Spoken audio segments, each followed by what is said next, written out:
Hai guys, Assalamualaikum warahmatullahi wabarakatuh. Selamat datang kembali di Adik Channel. Kali ini akan kembali dikupas teks mentor terkait dengan perlakuan PPN atas penyerahan obat sebagai bagian dari pertanggungan manfaat asuransi. Oke, ini merupakan salah satu pertanyaan dari pemirsa guys, pemirsa Adik Channel. Dan sekali lagi guys, lupa-lupanya saya mengucapkan banyak terima kasih ya atas like dan share-nya, dan jangan lupa guys, sebagai bentuk apresiasi yang dapat menambah motivasi dalam pembuatan video-video pajak, mohon klik tulisan subscribe yang masih berwarna merah, klik gratis guys. Oke, ini dia pertanyaannya.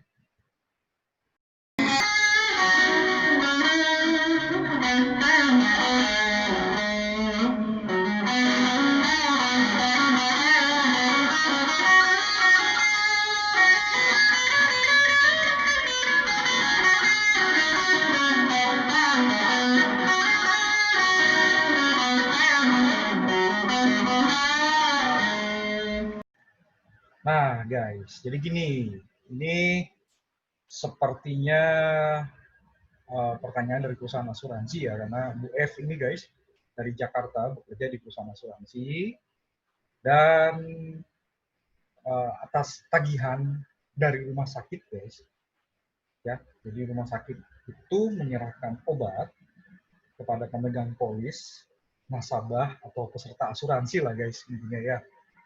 Oke, saat sakit gitu ya, menunjukkan kartu atau menunjukkan kepesertaan dari asuransi yang bersangkutan, kemudian diberikan obat oleh rumah sakit. Nah, pada saat menagihkan ke perusahaan asuransi ini guys, rumah sakit menambahkan PPN-nya. Nah, di sini arahnya sih sebenarnya Bu F ini menanyakan apakah memang obat itu terutang PPN? Karena seolah-olah ini kan penyerahan obat. Apakah yang lain gitu ya? Oke. Jadi gini guys, kita langsung aja ke undang-undang guys, undang-undang pajak pertambahan nilai ya. Kalau kita melihat dari sisi obatnya, hanya obat, oke guys, itu merupakan penyerahan barang. Oke, kebetulan di sini guys, oke, di pasal 4A ya guys, ayat 2 dan juga ayat 3, oke. Di pasal 4A ya, sekali lagi guys, PPN menganut negatif list.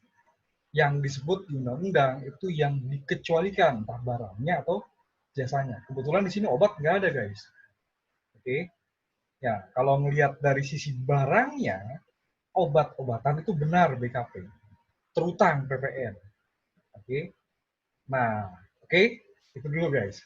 Nah sekarang yang kita lihat kembali ke substansi guys. Si peserta asuransi yang menerima obat ini guys, pemegang polis ini atau nasabah ini guys, apakah memang dia membayar obat atau merupakan manfaat dari asuransinya? Karena guys, undang-undang PPN ini menyebutkan kayak gini, ya. Oke, sekali lagi di sini obat nggak ada ya, berarti obat BKP. Tapi yang dilihat adalah bukan obatnya. Oke, di pasal 4 ayat 3 Undang-Undang PPN menyebutkan jenis jasa yang tidak dikenai pajak pertambahan nilai adalah jasa tertentu dalam kelompok jasa sebagai berikut. Jasa asuransi guys. Oke guys, jasa asuransi. Nah, sekarang kita lihat memori penjelasan pasal 4 ayat 3 huruf E ini guys, Undang-Undang PPN. Seperti apa sih yang dibilang dengan jasa asuransi tersebut gitu ya.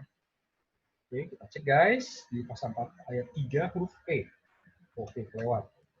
Pasal 4 ayat 3 huruf E Undang-Undang Pajak Pertambahan ya.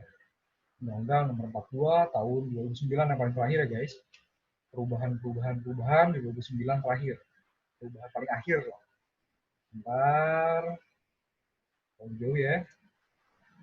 Pasal 4A ayat 3. Ini masuk pasal 7. Huruf E. Huruf E. Oke, pasal 5. Selesai guys.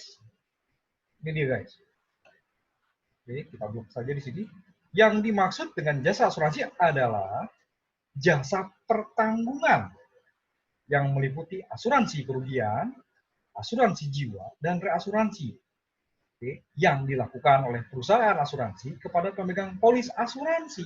Tidak termasuk jasa penunjang asuransi seperti agen asuransi, penilai kerugian asuransi, konsultan asuransi. Kembali lagi, jasa pertanggungan, guys. Ya, kalau misalnya si peserta asuransi ini, guys, ya, dia memanfaatkan atau menerima manfaat gitu ya atas asuransinya, maka di sini termasuk jasa asuransi, guys.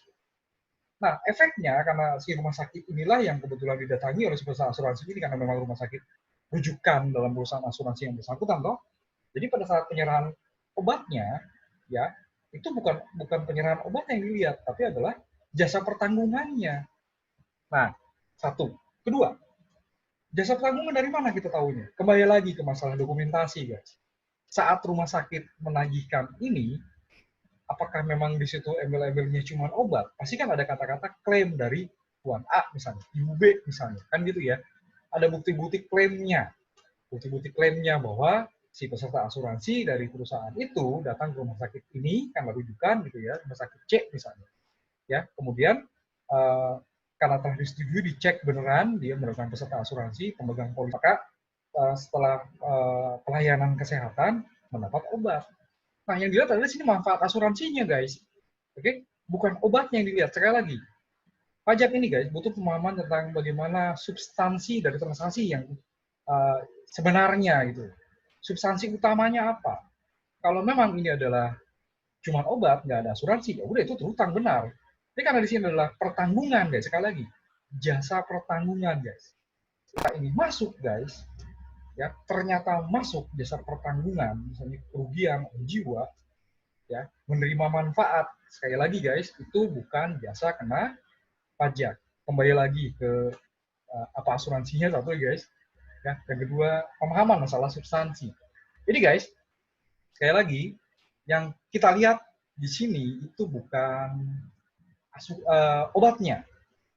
Oke, guys, yang kita lihat adalah pertanggungannya, guys. Karena sekali lagi, bukti-bukti yang diserahkan rumah sakit ke perusahaan asuransi yang tempat F bekerja ini, obatnya iya memang. Tapi kan di sini kan ada pasti ada kata-kata klaim.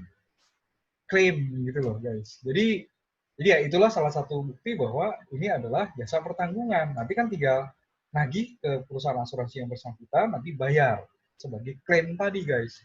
Ya, sekali lagi ya, kalau cuma obat tentunya nggak akan ada gitu, guys. Ya, pasti di sini juga sudah ada deal juga yang ketiga ya, kontrak bahwa rumah sakit tersebut menjadi rujukan dari perusahaan asuransi yang bersangkutan. Oke, guys, jadi jelas ya, kalau misalnya penyerahan obat sebagai bagian dari pertanggungan manfaat asuransi, itu adalah jasa pertanggungan asuransi yang non JKP, dikecualikan dari pengenaan pajak pertambahan nilai. Oke, cuma begitu aja sih, guys. Ya, karena udah clear sekali bahwa jasa asuransi adalah bukan jasa kena pajak yang dikenakan pajak pertambahan nilai. Oke, mungkin begitu saja, guys, untuk teks mentor kali ini terkait dengan pelakuan PPN atas penyerahan obat bagi yang bertanggung manfaat asuransi.